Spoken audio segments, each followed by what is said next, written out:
I think the underlying inflation may not go away the way people expect it to. Have you heard of someone so powerful they could save a company with one word? This guy owned the first billion-dollar company in America and controlled many profitable industries. His decisions influenced the entire US economy. Yes. This is the story of J.P. Morgan. John Pierpont Morgan Jr. was born on September 7, 1867 in Irvington, New York. He was an American banker who led his family's investment banking business after his father, John Pierpont Morgan Sr., passed away. He graduated from Harvard University in 1889 and joined his father's firm, J.P. Morgan & Company, in 1892. He worked in their London office for 8 years. In 1913, after his father died, he took over the firm and inherited a huge estate. Morgan loved England, and during the first 3 years of World War I, he became the main purchasing agent in the US for the British and French governments. He bought about $3 billion worth of supplies for them. He also organized over 2,000 banks to support more than $1.5 billion in Allied bonds. After the war, his firm helped with loans totaling over $10 billion for rebuilding Europe. While he wasn't as commanding as his father,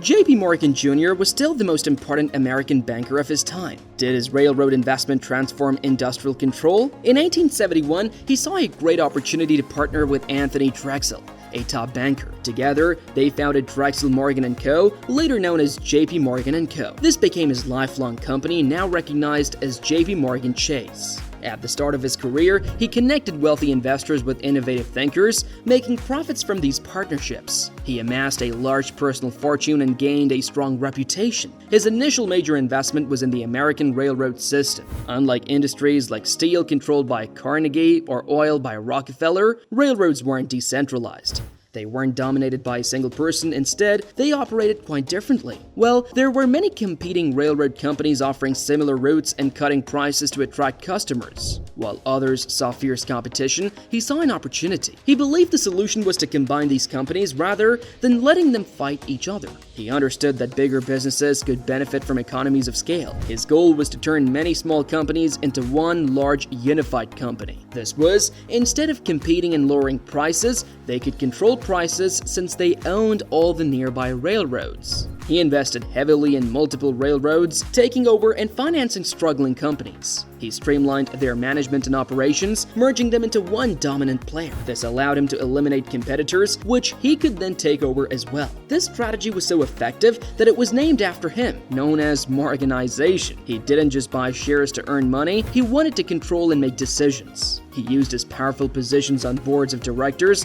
to control companies his way. He changed leadership in railway companies to create monopolies with himself in charge. When railways needed help, he demanded full control in exchange for his assistance. This not only gave him power but also made the industry more stable, attracting investments from Europe to US railways. He became even wealthier thanks to these efforts. He continued buying more railway lines and aimed for bigger achievements. For instance, he bought 50,000 shares from William Vanderbilt, a key figure in New York Central railroads. The next year, he made the largest ever transaction in US railroad bonds. He helped finance the completion of the Northern Pacific Railroad by underwriting the sale of $40 million in bonds. Before long, he owned 1/3 of all railroads in America. At that time, 60% of America's stock market value was in railroad companies. This meant he was not just a wealthy financier, he was a key player in the industry. However, in 1901, he met someone who would challenge him. President Theodore Roosevelt. The conflict between him and President Roosevelt started when Roosevelt became president after McKinley was assassinated. He had formed a big company, Northern Securities Corporation, which Roosevelt thought broke antitrust laws. Roosevelt ordered the Justice Department to sue the company for violating the Sherman Antitrust Act of 1890. This made him and Roosevelt have a tense relationship. When Roosevelt went to Africa, he made a sharp comment about him. Despite setbacks, he continued planning big things. How do you feel about his daring move with Carnegie Steel to create the US Steel? Now, in 1901, Carnegie Steel was at its peak.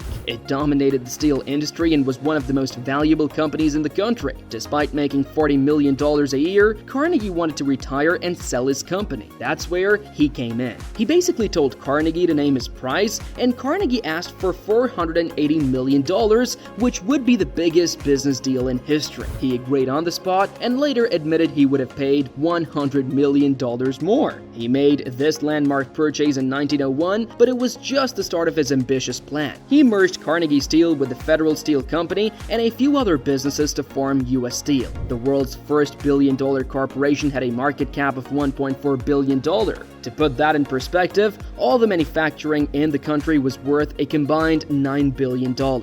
This deal gave him control over 2/3 of American steel production, and at that time, two of the largest industries were steel and railroads, and he had taken over both. But he didn't stop there. He helped finance Thomas Edison's early experiments with electricity. He played an important role in merging Edison Electric with its competitors to create General Electric. He was also influential in creating what would later become AT&T. His skill in combining companies and turning them into unstoppable giants was unmatched. How did the 1893 economic depression shape America? The United States faced a severe economic depression unlike anything seen before. After decades of growth and unchecked investments, the bubble burst, and the economy fell into disorder. Stock prices dropped, losing almost half their value. During the crisis, foreign investors got scared and traded their American bonds for gold. This slowly used up America's gold reserves, and back then, the value of the dollar was fixed to the gold standard. This meant people could trade paper money for actual gold, which assured them their money was worth something real. The US government usually kept at least $100 million worth of gold in reserve, but by 1895, most of this gold was gone,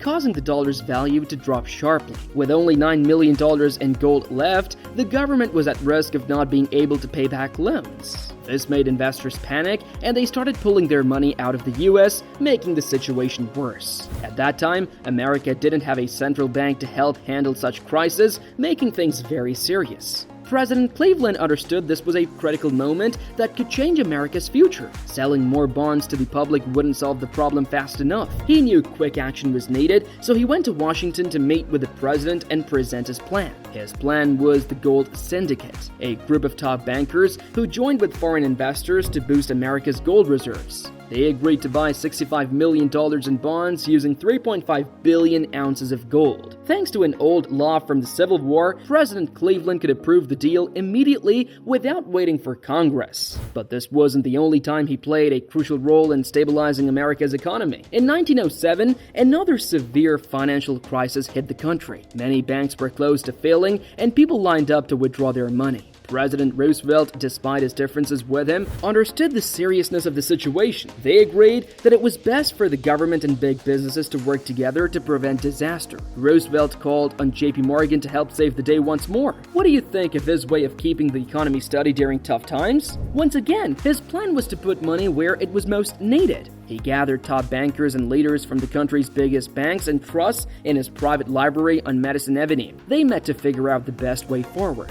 With President Roosevelt's approval, the U.S. Treasury also contributed $25 million, showing how much trust the president had in his business sense. What's impressive is that he was 70 years old at the time and managed all of this while battling a bad cold, coughing and sneezing throughout. But his strategy worked. Money started flowing back into the economy, and people regained confidence in America's banks. Another economic disaster was avoided because of his actions.